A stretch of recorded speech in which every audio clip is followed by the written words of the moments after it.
The Green Bay Packers. I mean, we just put out a whole reel the other day. I said they're they're a good pretender. Well, now you have new information that you can react to. But yeah, I mean, I know the Niners had a bunch of injuries, but seeing this game 38-10 and seeing Green Bay go 5 for 5 in the red zone, which has been a huge issue, the fact that got cleaned up was huge.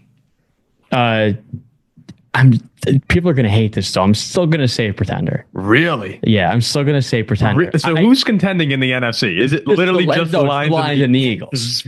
I don't see teams. No one else can contend for the championship in your eyes. I don't believe so. Who are the next two biggest threats to getting to the NFC championship game? Here's the thing. Green Bay, let's say they don't win the division, right? They get a 5. Can't you see them losing in Seattle? I think they beat Seattle. I mean, that's a tough game, though. Oh, I can see them losing, but I think they beat Seattle or Atlanta on the road. Detroit and Philly will each play 1 or 2 games at home, and then championship. I just don't see anybody. One game, yeah, 1 or 2 at home, and then championship. I mean, that's the sole reason Green Bay is a pretender. No, if Jordan Love gets hot and plays the football that we know he can, and the Packers defense, they've been up and down this season, but they've shown they have the ability to generate big plays. I don't think it's particularly likely. I'm not saying they're favored going into Philadelphia or they're favored going into Detroit, but they're one of the few teams that has the tools, I think, on both offense and defense to keep up with them. Because in order to beat those teams, you need to do 2 things. You need to put up a lot of points on offense, and you need to somehow steal possessions from them. If you have the same number of possessions, if you lose the turnover battle to Philadelphia or Detroit, it's over. You're done. Those teams will play better football than you. But if you can get Xavier McKinney coming in for an interception here or there, just one of those plays, and you have an offense that can keep up, you have a chance of winning. So I'm putting the Packers in contender. I like them more than the Vikings because I think the quarterback's better. At least I think I'm more confident the quarterback will play better. You take that? And I think the defense is going to be good enough. They can generate big plays. I don't think they go to the conference championship game, but they're one of only 3 or 4 teams in the NFC that I think really has a shot. Well, to answer your question before, Paul, by the way, the teams the Packers have lost to combined record of 28-5. So Green Bay's sitting there at 8-3, and the 3 teams they lost to are 28-5 combined. And one of them's the 9-2 Vikings. One of them is 9-2 Vikings. At home. But to answer your question before, if I had to pick a team who... The 2 teams after who could get there, Green Bay's definitely at the top. Yep. Because I think they have the talent and what their ceiling can be. I think they can, playing their best football, potentially hang with one of those 2 teams. And then I really have no idea. You know who it is. You know who it is. It's the Washington Commanders. Stop it. You know who it is. I might actually say it's the Bucs. I mean, a team who's already beaten the Lions. Oh, I like the Bucs. I think the Bucs are actually playing really good football. Sit in the 4 seed. Baker's been great. Someone the other day was ripping on Baker. No, it's and I was like, are you kidding me? He's been awesome. It's Minnesota's probably the second team who could. I'd go Detroit, Philly, Green Bay, Minnesota. I think very clearly right now in the NFC, it goes Lions and Philly are on their tier.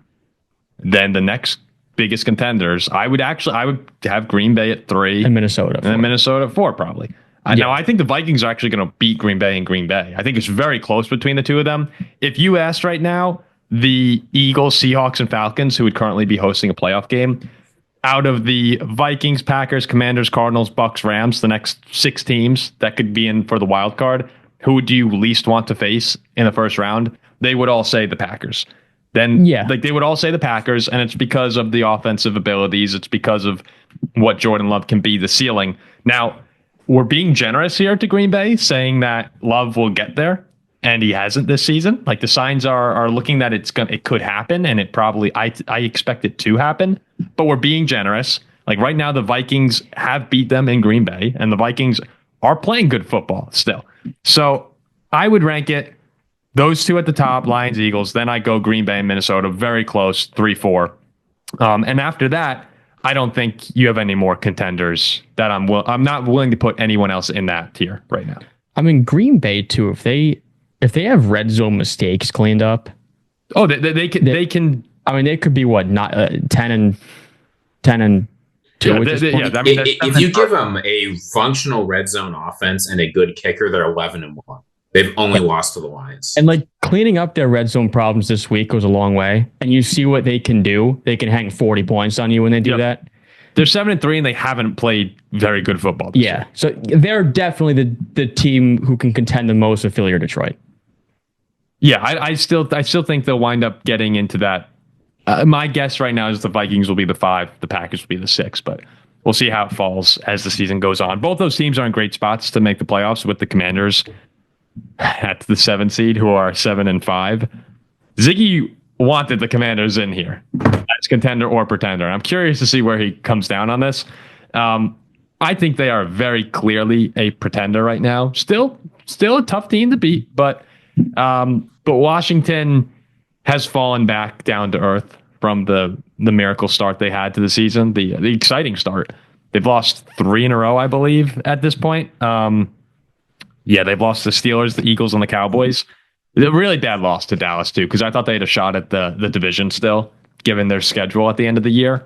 All in my opinion, they had to do is beat Philly, and they had a pretty nice shot at winning the NFC East, but that seems to be fading. So I'm going to go pretender, but still, all in all, a successful season so far. Yeah, I'd say total pretender. I mean, look at this team's only win recently was a 50-yard Hail Mary against the Bears. And they beat the Giants. Right. But a team who loses close to Pittsburgh, loses close to Philly, fine. Philly wasn't that close, but... It was a one-possession game. Generously. Then you come home after those back-to-back tight losses as a 10-point favorite against a backup quarterback and lose. It's hard for me to trust Jaden Daniels to go super far being a rookie quarterback in his first year. Can they get the 7 seed? Yeah. Then that puts them in a game with Philly off the bat. I'd say pretender. This game was a disaster. There's no other way to put it. I'm not trying to sugarcoat that. But here's what I've seen. I've seen a lot of people saying, the Cliff Kingsbury offense, it always falls off the second half of the season. They're not going to go anywhere with this team. I'm not willing to put a lot of stock in the Cliff Kingsbury narrative. And I think it's been a bad couple of games for Jaden Daniels. But I'm not willing to discount what we saw in the first 8 games of the season either, where he played like one of the most efficient quarterbacks in the NFL. Actually played as the most efficient quarterback in the NFL. This isn't a good time, I think, if you want to be a sort of frisky outsider in a conference. I think this is a good time to be in the NFC. The Lions and the Eagles are tough teams to beat. There's no way about it. But at least the Eagles, you've got the divisional opponent sort of angle going. This entire segment, this entire show, you've been talking about the Eagles and Lions being the only contenders. But here's the difference. Oh, this is that one team you were talking about. If the Commanders go to Philadelphia, that's a divisional game. And a divisional game, anything can happen. People are completely counting this team out because of a bad game, a bad couple of games. And I understand why. I'm not willing to set aside the Commanders. They showed me enough at the start of the season. I think they're still a contender. I mean, to reach the conference chip, they got to go on the road to Philly and Detroit back-to-back. Okay, fine. Wait, no, that can't be true. You don't have to beat the 2 and the 1 seed to get to the conference championship. Yeah, they only do one of those. No, reseed. No, it's both. It'll reseed. Yeah, they got to beat both of them back-to-back weeks. I didn't realize the NFL reseeded.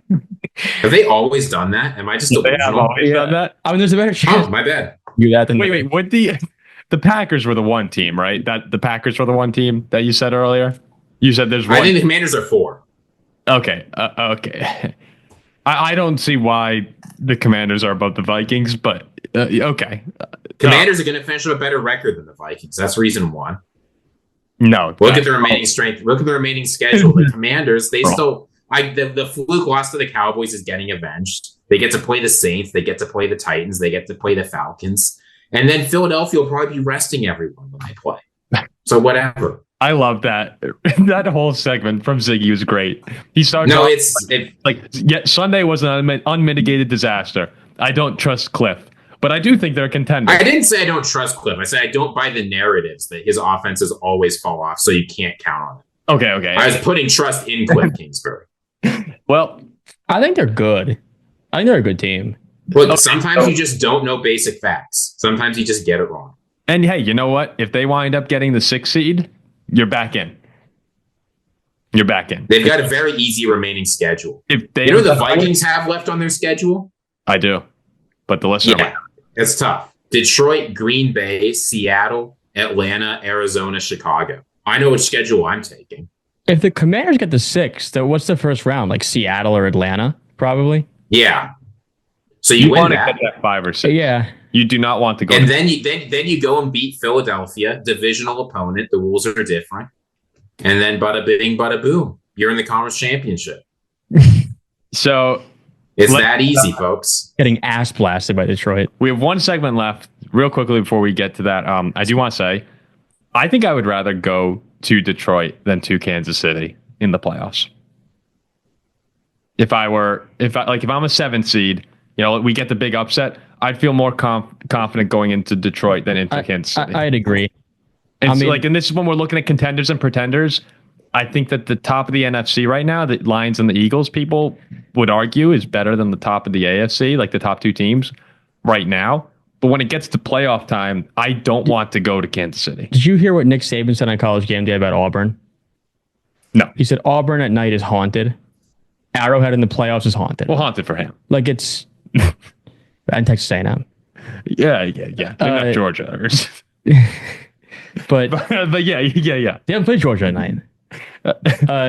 Saban's thinking about the kick 6 and actually, no. We could go back to. You know why it is haunted for Georgia? You're right. Yeah. Oh, nice visor, by the way. So, thank you. I got my dog's visor. I think he looks like Kirby Smart. I said before the show. But I think Arrowhead is a haunted place in the playoffs. Like it's nearly impossible to go in there and win.